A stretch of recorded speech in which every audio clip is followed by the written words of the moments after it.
이번 코너는 예리한 시선을 통해 MBC 프로그램을 낱낱이 파헤쳐보는 도마 위의 TV 시간입니다. 오늘 함께 만나볼 프로그램 최후의 1인을 가리는 생존 서바이벌 피해 게임입니다. 안녕하십니까. 피해 게임에 오신 것을 환영합니다. 피해 게임은 10명의 플레이어들이 최대 상금 3억을 차지하기 위해 경쟁하는 생존 게임입니다. 여러분은 정치와 음모, 배신, 그 어떤 수를 써서라도 살아남아야 하며 10명의 플레이어 중 생존 능력이 가장 뛰어난 1인이 최종 우승자로 선정됩니다. 첫 번째 챌린지는 바로 탈락자 선점입니다. 자신의 생존에 필요 없다고 판단한 한 명의 플레이어를 떨어뜨려 주시기 바랍니다. 탈락 투표를 시작하겠습니다. 익명으로 공개되나요? 비밀 투표로 진행됩니다. 미치겠네. 어쨌든 저는 여기 게임하러 온 거잖아요. 배신하고 이런 게 허용이 되는 상황이고 분명 한 명 보낸다. 근데 그게 내가 될 순 없다. 피해 게임에서 떨어진 플레이어는 이나영. 제가 말이 너무 없었나요? 여보세요? 피해 게임은 매일 한 번의 머니 챌린지와 한 번의 탈락 투표를 원칙으로 합니다. 투표? 계속 투표하는구나. 태윤 씨, 이거는 게임보다 투표가 중요해. 적당한 사람 좀 찾아보세요. 우리는 어느 쪽에 가면 다 받을 카드야. 난 그렇게 생각해요. 왜냐면 저렇게는 절대 팀 못해. 어쨌든 저희도 다 무조건 참여잖아요. 자고 있어. 너무 달라 진짜. 야, 편하다. 야, 잠이 올까? 모든 인간들이 다 모였네요. 아, 모르겠습니다. 오! 그렇지 않았어. 안 갔어. 당신은 피해 저택에서 떨어졌지만 탈락하지 않았습니다. 이곳에서 피해 저택으로 다시 올라갈 기회를 얻으십시오. 전개가 이제 궁금하다. 어떻게 해서 올라갈 수 있는지.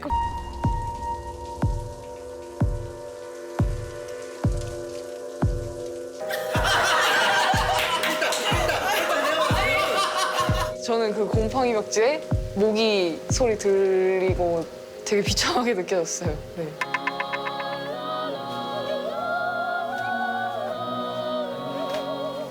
피자 박스를 갑자기 막 접었던 것 같아요. 돈을 벌어야지 나갈 수 있을 거라고 생각을 했으니까. 야, 저기서 피자를 먹냐? 야. 잘 먹겠습니다.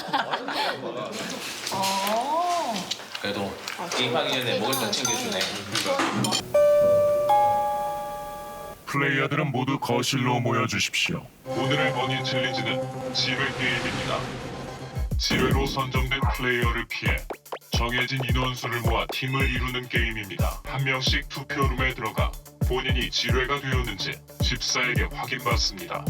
지뢰는 본인의 정체를 숨기고 다른 플레이어들과 팀을 이뤄야 하며 플레이어들은 매 라운드마다 제한 시간 30분 내에 고지된 인원수대로 팀을 모아 등록해야 합니다. 지정된 숫자대로 인원을 모았을 경우 해당 플레이어들은 투표룸으로 함께 이동해 집사에게 팀 결성을 알려야 합니다. 라운드를 거쳐 5점을 먼저 달성하는 플레이어가 승리하게 되며 상금 2천만 원과 탈락 면제권을 획득합니다.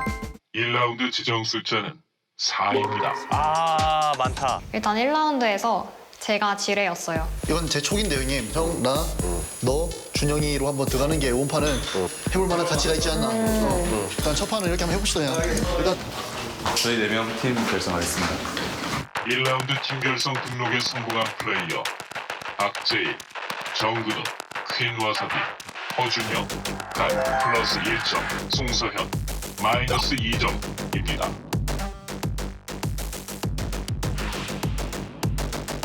중간 나왔어요? 나이스. 나이스? 와, 씨, 우리 텍스 선택했으면 큰일 날 뻔했다. 뭐가 됐어? 뭐가? 복도 같은 거 모았다. 지하층 플레이어들은 지뢰 게임의 우승자를 예측해야 하며 우승하게 될 경우 총 100만 원의 상금을 획득합니다. 처음 라운드 때 지뢰 선정이 필요한 거야. 서현이는 그래도 조금 지략적인 플레이를 할 줄 아니까 1라운드에 서현이 주는 게 나은 것 같아요. 허준영으로 해서 네. 2라운드 보고 허준영님, 당신은 지뢰가 맞습니다. 사비 뭐 지르지? 에? 연마 지뢰지? 아니 지뢰 아니에요. 아, 알았어. 지뢰가 어떤 식으로 결정되는지 모르겠지만은 저는 너무 감사하죠. 이거 그러니까 왔다. 다음 지뢰를 선정해 주세요. 준영 먹었다. 그러니까 단독 1등이라는 얘기잖아 지금 준영이가. 준영이 왜? 4라운드 지정 숫자는 4입니다. 덱스님, 당신은 지뢰가 맞습니다. 지뢰 수도 있어. 지뢰야? 게임 끝났어 그냥. 일단 오늘 지뢰 게임 연합은 사실상 서연이, 준영이를 제외하고 모두가 저희 연합이었어요. 준영이를 아무도 도와주지 마. 게임에서. 너네가 확실하게 해줬네 이 말이야. 아니 우리 다 확실하게. 그냥 그렇지. 나비 형 저랑 가시죠. 네, 이거는 중요. 뭐야? 왜 거기 있어? 어쨌든 저는 다 걸었기 때문에 오늘은 투표했어 다 같이? 왜요? 가라 오늘. 왜? 뭐야 끝났어? 미안하다. 투표 끝났지? 됐지? 돈 앞에 드러난 인간의 탐욕과 분수. 살고 싶다면 떨어뜨려라. 과연 3억을 가져갈 최후 1위는 누가 될 것인가? 당신 이 게임에 참여하시겠습니까? 피해 게임은 우승 상금 3억을 걸고 피해 저택에서 펼쳐지는 두뇌 싸움을 담고 있는 생존 서바이벌 예능인데요. 기획 당시 웹 예능 머니게임을 제작한 크리에이터 진용진 씨가 참여해서 눈길을 모으기도 했습니다. 위원들은 피해 게임 기획에 대해서 어떻게 생각하세요? 최근 생존 예능이 이제 뉴미디어 플랫폼에서도 그렇고 굉장히 유행을 하고 있는데 점점 어떤 극한의 리얼리티에 좀 치중을 해서 좀 자극적인 프로그램들이 굉장히 많아졌거든요. 그래서 피해 게임도 뭔가 제목부터가 풍기는 어떤 선입견이 역시 이런 추세에 MBC도 합류를 하는가라는 우려가 있었는데요. 생각보다는 좀 순한 맛으로 전개가 되고 있었어요. 참가자들의 행동이 어떻게 변하는가, 상황에 따라서 인간들의 관계성이 어떻게 변하는가 이런 관전 포인트가 저에게는 굉장히 흥미롭게 느껴졌고요. 피해 저택이라는 환경 자체가 굉장히 제한적이지만 그 안에서 더 작은 사회로 나누어서 이 참가자들의 관계성에 계속해서 변수가 생기게끔 만드는 장치들이 있어요. 그래서 이런 어떤 갈등의 드라마가 굉장히 계속 예측 불허하게 전개가 되기 때문에 좀 흥미진진한 프로그램이 아닌가 생각을 하고 있습니다. 진용진 씨가 이제 기획하고 제작한 이 머니게임은 뭐 피해 게임의 원작격이라고 할 수 있는데 최고 조회수가 900만에 이를 정도로 큰 인기를 끈 웹 예능이잖아요. 온갖 술수가 넘쳐나는 이 처절한 생존 게임을 관음하는 것이 이 콘텐츠의 재미 포인트였는데 TV로 옮겨지니까 이게 결과적으로는 순한 맛에 어떤 머니게임의 형태를 띠다 보니까 원래 이 생존게임의 매니아층도 끌어오지 못하고 지상파의 원래 시청층도 또 사로잡지 못하는 그런 지금 이중고를 겪고 있는 거 아닌가 싶습니다. 피해 게임을 보면서 이렇게 시청 타겟층이 분명한 웹 예능 컨텐츠를 지상파에서 할 이유를 우리가 여기서 찾을 수 있는가라고 한다면 저는 사실은 그렇지는 않다고 생각을 하거든요. 여기서 보면 거짓, 음모, 배신, 어떤 수단도 전부 허락된다라는 그런 메시지가 있어요. 근데 그 메시지 자체가 굉장히 부정적이기 때문에 우리가 이런 것을 다룰 때는 그런 것들이 허용되는 현실에 대한 비판으로 보이게끔 어떠한 형태의 통찰이 있어야 되는데 피해 게임은 사실은 그러한 형태의 통찰이 결여되어 있기 때문에 지상파에 적합한 프로그램이냐 거기에는 우리가 여전히 의문을 던질 수 있다 생각합니다. 기존의 생존 게임들은 이 판에서 내가 어떻게 생존할 수 있는가 여기에만 좀 집중을 하는데 개개인의 경쟁에서 탈락한 사람들이 밑으로 내려가서 위의 경쟁에 몰두해 있는 사람들은 잘 모르지만 우리는 언젠가 다시 치고 올라갈 것이다라는 어떤 그 계급의 싸움을 하고 있는 이 구조를 얹었다라는 게 여타 두뇌 서바이벌 프로그램들과는 훨씬 더 이제 역동적으로 좀 그림을 만들 수 있게 설계되어 있어서 전 그 부분은 좀 제작진이 치밀하게 고민을 했다라고 생각을 하고요. 여기에 또 재밌는 게 덱스 씨가 분명히 게임 시작하기 전에는 자신의 장점은 객관적으로 먼 발치에서 게임을 좀 바라보고 전술 전략을 짜는 능력이 자신의 강점이다라고 얘기를 했는데 정작 게임에 들어가서는 계속 같은 팀으로 게임을 진행해 오면서 유대관계를 굉장히 많이 쌓았던 정근우 씨와의 유대관계 때문에 자기가 짰던 모든 전략을 정근우 씨가 그러지 말자라는 한마디에 다 폐기를 하거든요. 플레이어의 성향에 따라서 선택이 갈리고 그 결과가 어떻게 되는가를 관찰하는 재미도 있어서 저는 좀 흥미롭게 봤습니다. 피해 게임에서는 탈락 게임 및 지하층의 존재, 생존 규칙 등 여러 장치들을 통해서 플레이어들 간의 서사와 갈등을 유발하고 있는데요. 긴장감을 높이는 다양한 장치들의 활용에 대해서는 어떻게 생각하세요?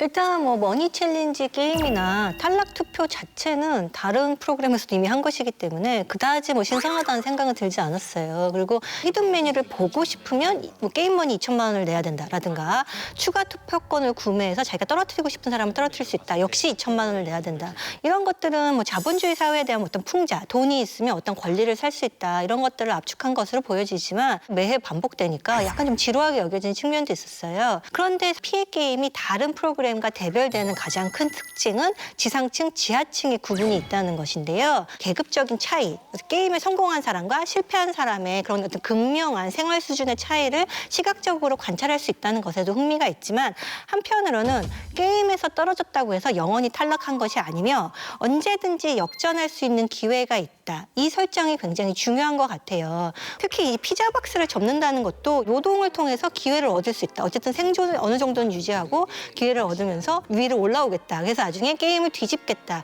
이런 설정을 마련해 둔 것이 이 피해 게임의 가장 큰 묘미가 아닌가라는 생각은 듭니다. 다른 면으로 더 엄청난 서사가 발생했던 거는 이제 탈락자가 점차 늘어나면서 이 지하층에서도 인원이 늘어났는데 이 지하층 플레이어들 사이에서도 빈곤층이 최빈곤층을 착취하는 이 계급이 만들어진다는 게 정말 감탄하면서 볼 수밖에 없었어요. 이게 품목들의 뭐 가격을 자신들의 마음대로 조정하기도 하면서 인류의 역사를 단 4일 만에 보여줬다는 그 MC들의 말이 좀 저는 과장이 아니었던 것 같아요. 저도 사실 지하층 존재에 좀 2번 놀랐는데 처음에는 다 같이 이제 맛있게 먹고 즐기고 있는데 이나영 씨가 딱 등장을 했을 때 크게 놀랐죠. 상상을 못했으니까요. 근데 다시 한번 놀랐던 게 이게 시간이 지나면서 지하실 플레이어들한테 조금 더 능동적으로 참여할 수 있는 기회들이 더 늘어났다는 게 좀 놀라웠어요. 그러니까 지상층 플레이어들은 아예 지하층의 존재 자체를 모르지만 지하층 사람들은 이제 CCTV로 지상층 사람들이 뭐 하고 있는지 지켜보기도 하고 지상층의 게임 결과에 적극적으로 이제 참여를 하기도 하고 그렇게 지하층의 주도하에 지상층과 지하층이 격돌하는 구도를 만들어가는 게 굉장히 이제 매력적이라고 생각을 했어요. 그래서 저는 회차가 거듭될수록 응원하는 플레이어는 없어지는데 응원하는 층은 생기게 되더라고요. 그 부분이 굉장히 흥미로웠습니다. 지하층에서 사는 모습과 지상층에서 사는 모습을 이렇게 대비하는 그런 연출 자체도 좀 블랙 코미디처럼 연출이 되는 그런 부분이 되게 많았어요. 아니 이제 6회에서 지상층 사람들을 일부러 이렇게 휴가를 내보내고 그 사이에 지하층 사람들이 지상에 올라가서 되게 막 풍족한 인프라를 누리는 그런 장면이 굉장히 행복해 하잖아요. 그런 모습들이 되게 블랙 코미디적으로 연출이 잘 돼 있고 흥미로운 관전 포인트를 만들어내는 것 같아서 이런 지하층의 존재가 역시 결정적인 어떤 이 프로그램의 차별점이자 장점인 것 같습니다. 피해 게임에서는 다양한 연령대와 직업을 가진 참가자들이 정해진 규칙에 따라 생존 게임을 수행하면서 치열한 경쟁을 펼치고 있습니다. 바로 10인의 플레이어들인데요. 그중 가장 인상적인 활약을 보여준 플레이어를 꼽아주신다면 누구일까요? 최연승 플레이어가 좀 인상적이더라고요. 두뇌 서바이벌 프로그램이 이미 한 2차례 정도 참여를 한 전적이 있어서 게임의 룰을 빨리 파악하고 감정을 좀 통제해서 필승법을 공략하는 능력치가 굉장히 뛰어난 분이죠. 특히나 2회에서 짰던 전략 자체는 되게 무난하게 이길 수 있는 필승법이었다는 생각이 들었거든요. 킹 플레이어와 퀸 플레이어의 정체는 나머지 7명의 플레이어들이 차지하는 게임입니다. 무조건 투표를 만들 수는 있으니까 우승자가 우리 중에 나오고 2천만 원을 받으면 그 2천만 원으로 히든 메뉴로 오늘 산다가 1차적인 목표였어요. 그러니까 저희가 7명의 탈락 면제권이 필요가 없는 상황이거든요. 그렇기 때문에 2명이 이기는 시나리오로 짜는 게 더 맞을 것 같고요. 그래서 킹킹을 안 맞춘다. 안전하게 갈 수 있는 팟을 하나 꾸림으로써 이제 승리를 도모한다라는 전략 자체는 저는 합리적이었다고 생각을 하는데요. 본격적으로 재밌어지는 건 이제 지하층 내려가서죠. 이분이 탈락 후에 지하층으로 내려간 뒤에 빠른 속도로 체계를 잡아가는 이 중심에는 최현성 씨가 있었다라고 생각을 해요. 그래서 의사결정의 제일 꼭대기에 이나영 씨가 있는 건 부정할 수 없지만 사실상 실질적인 리더는 좀 최현성 씨가 아닐까라는 생각이 듭니다. 저는 박재민 플레이어가 단연 돋보이더라고요. 이 판은 내가 짠다라고 말한 뒤에 몸소 자신의 계획대로 움직이면서 굉장히 전략적인 플레이를 하고 있는데 특히 인베 게임에서 최현승 씨가 킹킹을 정하고 너는 나를 따라와라고 얘기하니까 그렇게 하자라고 얘기하면서 덱스에게 합류하는 척하면서 이중 트릭도 쓰고 결국에는 머니 챌린지에서 우승도 읽어내고 하지만 떡뜨리는 거 처음부터 머리가 너무 좋잖아 네 말대로 그냥 바로 그냥 다 나오고 바로 이제 배신해버리는 그런 선택을 하는데 입이 떡 벌어지더라고요. 그 뒤통수를 치는 순간에는 아 여기서 가장 전략적으로 움직이는 플레이어라는 것을 딱 증명했던 순간인 것 같습니다. 저는 정근우 플레이어가 가장 시트콤 같은 그런 인물이 아닌가 싶어요. 밥이 먼저다. 네.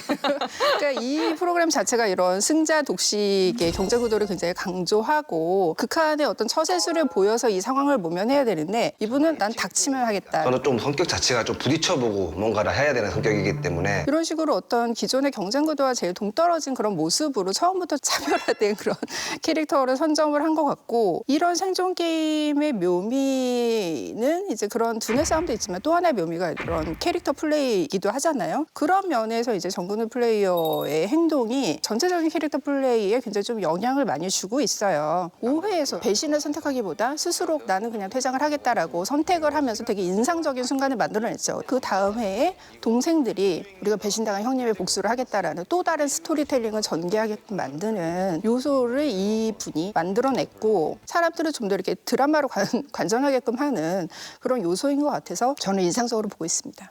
이태균 플레이어도 상당히 인상적인 인물이었는데요. 지상층에 있을 때는 신뢰를 굉장히 강조했어요. 오늘 제가 절대적으로 신뢰를 하는 멤버는 확실히 우리랑 가는 거죠. 확실히 오늘 텍스로 가는 거죠. 그러면은 히든 롤이 세 개밖에 없어. 이 게임은 5인 연맹의 신뢰가 중요한 게임인데 거기에 대한 신의를 지키고자 어떤 신뢰를 강조하는 인물이었는데 지하층에 가게 돼서부터는 계급을 만들어서 자기도 남을 밟고 올라가야 된다라는 생각을 하게 된 거죠. 거기에 더불어서 금고 여는 퍼즐을 푼다거나 체력적인 우위를 이용해서 뭐 하수구를 타고 올라간다거나 이런 활약을 보이게 돼요. 근데 이런 활약을 보여서 한 것이 결국은 지상층에 올라가서 일종의 침입과 절도를 저지른 것이죠. 진짜 절도범인데? 현직 경찰인 걸 생각하면 이래도 되나? 경찰이라는 어떤 본인의 어떤 사회적인 위치가 있어도 사람이 어떤 극한 상황에 몰리면 이렇게 변모할 수 있구나 이런 것들을 보여준다는 면에서 약간 흥미로운 플레이라고 생각을 했습니다. 잘 잡아본 분이라서 수법도 더 잘 알고 계시는 게 아닐까. 네, 다양한 인물들을 꼽아주신 걸 보니까 PL 게임 속 플레이어들이 다채로운 매력을 보여주고 있는 것 같습니다. 한편 스튜디오에서는 박지윤, 이상민, 장동민, 슈카, 최애나 씨가 출연해서 플레이어들의 심리를 분석하고 또 행동을 추리하며 보는 재미를 더하고 있는데요. 진행에 있어서 가장 두드러진 활약을 보여주는 MC는 누구라고 보시나요? 저는 이상민 씨를 꼽고 싶은데 일단 첫 회 오프닝에서 되게 좀 인상적인 멘트로 시작을 했죠. 오징어 게임과 피해 게임의 차이점을 설명을 하면서 시나리오에서 만들어진 그런 오징어 게임하고 실제 금액이 주어지고 얼굴이 다 밝혀진 사람들과 공간 안에서 싸워서 이기면 돈을 얻을 수 있는 그 쟁취하는 이 게임은 달라요. 아, 그렇지. 저기에 딱 가는 순간 나를 잃어버리는 경우가 많아요. 그것은 생존 게임 예능의 어떤 경험자로서만 할 수 있는 이런 멘트이자 통찰력이라고 할 수가 있는데요. 이 점이 어떤 피해 게임의 관전 포인트를 초반에 딱 제시를 해줬다라고 생각을 하고요. 그리고 이제 캐릭터 파악에도 좀 굉장히 뚜렷한 그런 활약을 보이고 있는데 정근우, 박지일, 덱스 플레이어가 단순해 보이지만 오히려 저게 더 무섭다라고 코멘트를 했는데 테라스 패밀리는 오히려 후반으로 갈수록 점점 더 존재감을 드러내고 있어요. 이상민 씨가 이제 플레이어들의 어떤 캐릭터들을 파악하고 행동 패턴을 예측하는 데는 인상적인 멘트를 많이 보여주고 있지 않나 생각을 합니다.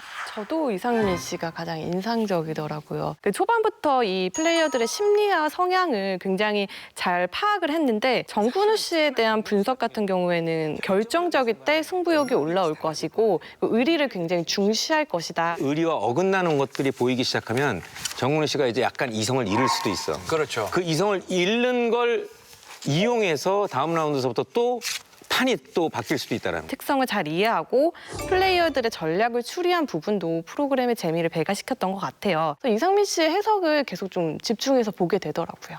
박지윤 씨의 어떤 해석에는 약간 공감하는 부분이 있었는데요. 합리적인 선택을 할 것이다 라는 것에 기인을 해서 약간 프로파일링 비슷하게 추측을 하게 마련인데 사실 실제 일어나는 일은 반드시 그렇지만은 않아요. 왜냐면 인간은 말한 것처럼 언제나 합리적인 선택만을 하는 것은 아니거든요. 특히 이제 3회에서 박지민 씨는 어떤 합리적인 선택에 의해서 덱스를 떨어뜨리고 싶어 하지만 퀸 아사비는 덱스가 체력에서 활약하는 걸 보고 싶어. 나도 덱스 너무 잘생겼잖아. 뭐요? 잘생겼다고? 아니 진짜 지금 이 포인트 남자분들은 모르겠죠? 지금 무슨 말 하는 거예요 지금? 덱스가 잘생겼다니? 위험하긴 해. 근데 얘가 활약하는 그런 멋진 모습도 보고 싶어. 집에 가서 보세요. 집에 이게 가서. 이중적인 마음이야. 거기에 나타난 심리가 무엇인지 통찰적인 해설을 해줄 수 있는 분은 박지윤 씨가 아닌가라는 생각이 들었습니다. 그런데 게임의 본질적으로 이렇게 MC들이 개입할 여지가 많지 않은데 6회 같은 경우에는 부자 게임이라는 게임이 등장했어요. 부자 게임은 연도별 시세 정보를 바탕으로 원하는 종목의 칩을 배팅해 가장 많은 돈을 획득한 사람이 승리하는 게임입니다. A. 부동산, B. 가상화폐, C. 현물, D. 주식. 4가지의 종목으로 구성되어 있으며 라운드별 각 종목의 시세는 실제 가격으로 책정됩니다. 슈카 씨 전문 분야가 나왔습니다. 얼마나 최소의 칩을 걸어서 해당 라운드에 해당 분야에 있는 돈을 내가 가져올 수 있느냐의 싸움인 것 같거든요. 동질성이 약한 거에 정보를 사야죠. 대표적으로 주식, 그리고 가상화폐. 부동산과 현물은 정보권을 살 이유가 별로 없을 것 같고 비교적 동질하게 움직이죠. 가상화폐하고 주식은 슈카가 주식 유튜버잖아요. 게임을 설명하기 위해서 이 MC가 필요했구나라는 생각이 들었고 그렇다고 한다면 사실 우리가 MC가 필요한 이유는 어떤 게임과 연결지어서 생각을 해봐야 되는데 사실은 이 게임 자체가 너무 약간 평이하게 꾸며져 있다 보니까 이 MC들이 자신들의 어떤 장점을 발휘할 만한 여지가 없는 것 같습니다. 피해 게임은 5주 연속 비드라마 화제성 1위를 차지하면서 눈길을 모으고 있습니다. 최근 5번째 탈락자가 확정되면서 생존자들의 경쟁이 후반전으로 접어들었는데요. 피해 게임이 마지막까지 화제성을 유지하기 위해서는 어떤 점에 더 집중해야 한다고 보시나요? 피해 게임 하면 보통의 시청자들이 딱 떠올릴 만한 어떤 시그니처의 매력이 아직은 없는 것 같아요, 사실은. 더 지니어스 시리즈 같은 경우는 이 게임의 룰을 누가 빨리 파악을 해서 얼마나 멋있게 이제 필승법을 발견하고 파회해내는가. 크라임씬 시리즈 같은 경우는 뭐 박지윤 씨를 비롯한 이제 출연자들이 얼마나 매회 맡은 배역에 과몰입해서 뛰어난 연기력을 보여주느냐. 약간 이게 화제가 됐었죠. 반면 피해 게임 같은 경우는 출연자들 사이 정치 다툼이 주 서사란 말이에요. 이렇게 정치 다툼이 주 서사인 프로그램이 보는 사람들 입장에서 되게 피곤해지죠. 왜 저렇게 자꾸 정치질을 해야 돼? 라는 생각밖에 이제 안 들 수가 있으니까. 그래서 이게 높은 화제성을 불러오지만 시청률이 더 못 치고 올라가는 주 원인이라는 생각은 해요. 그래서 기존 서바이벌 게임과 피해 게임의 가장 큰 차이는 사실 지하층의 존재잖아요. 지금 지상층과 지하층 사이 전면전이 이제 확장되고 있는 과정인 만큼 이 과정 안에서 확실하게 우리는 이런 그림을 보여주는 프로그램이라면서 꽉 치고 나가는 이제 큰 그림이 하나 필요하다. 그런 시점이 됐다라는 생각을 하고 있습니다. 정치도 굉장히 좀 두뇌 플레이가 필요한데 다른 출연자들이 서로 이렇게 대화를 하는 거를 몰래 이렇게 엿들었다가 그 우연히 들은 정보에 의해서 판이 뒤바뀌는 경우가 굉장히 많거든요. 가령 3회에서 덱스 씨가 태균 씨와 서연 씨의 대화를 듣고 처음에 자신이 어떤 탈락 후보로 결정했었던 타겟을 이렇게 바꾸는 그런 장면들이 있어요. 이것이 처음 1회, 2회까지만 해도 반전이다, 놀랍다 이렇게 생각을 했겠지만은 이게 3회까지 오니까 계속 반복되는 패턴에 좀 지루해지는 거예요. 이 프로그램의 어떤 묘미가 이런 플레이어들 간의 관계성 변화 이런 쪽에도 있기 때문에 이런 과정을 얼마나 연출적으로 기존의 어떤 단조로운 패턴을 벗어나서 역동성을 살려서 잘 담아낼 것인가 이 점에 좀 고민이 필요해 보입니다. 시청률을 높이고 싶다면 여러 가지 조금 더 세련된 장치, 정교한 게임, 혹은 그리고 부정적인 메시지에서 얻어지는 사회 비판적인 통찰 이런 걸 담을 수가 있는데 그러면 이미 웹 예능하고는 좀 멀어진 것이거든요. 지상파 프로그램 같은 경우에는 많은 경우에 더 많은 세대를 아우르고 또한 동시에 우연한 시청자까지도 끌어들일 수 있는 그러한 포맷이 돼야 되는데 그렇다고 한다면은 사실은 이 프로그램이 가야 될 길은 어느 쪽인가에 따라 선택이 달라지는 거라는 생각이 들어요. 즉 계속 웹 예능적인 성격을 유지하겠다라고 한다면은 화제성이나 시청률은 이 정도가 저는 적당한 것이 맞다라고 생각이 들고 그렇지 않고 시청률을 잡고 싶다라고 한다면은 우리가 갖고 있는 어떤 메시지를 담을 수 있게 조금 더 정련된 그런 편집이 필요하다는 생각이 듭니다. 피해 게임이 나아가야 할 방향부터 온라인 플랫폼 콘텐츠를 차용할 때 고려해야 할 부분까지 다양한 이야기들 나눠주셨습니다. 앞서 나온 이야기들에 귀 기울여서 다채로운 재미를 느낄 수 있는 참신한 프로그램들 더 많이 만나볼 수 있기를 바라겠습니다. 자성의 소리와 리얼한 비평을 가감없이 전하는 리얼 비평 탐나는 TV. 날카로운 시청자들의 목소리를 담아서 다음 주에 다시 돌아오겠습니다. 고맙습니다.